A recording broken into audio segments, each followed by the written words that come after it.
Hey and welcome, it's Muzz back with this week's Peninsula Surf Report.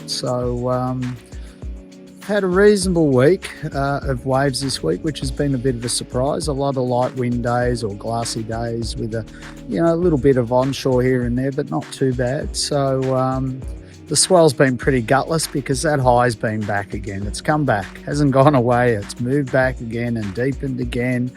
And so it means it just pushes all the swells away, all the fronts away, and we just get this sort of, no wind, sunny days, cold nights, bit of fog, bit of everything, bit of, mixed bag everything. But there has been some okay waves. So we got in the water this week, and as long as your expectations weren't too high, I got a couple of surfs in, and it was,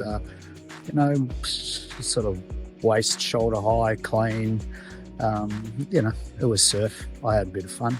But this week in front of us, well, that high is going to be parked right over the top of us all week by the looks of it. So, for one thing, that looks a little bit more positive. So I reckon we're going to be on the beaches looking at the weather map and the swell chart.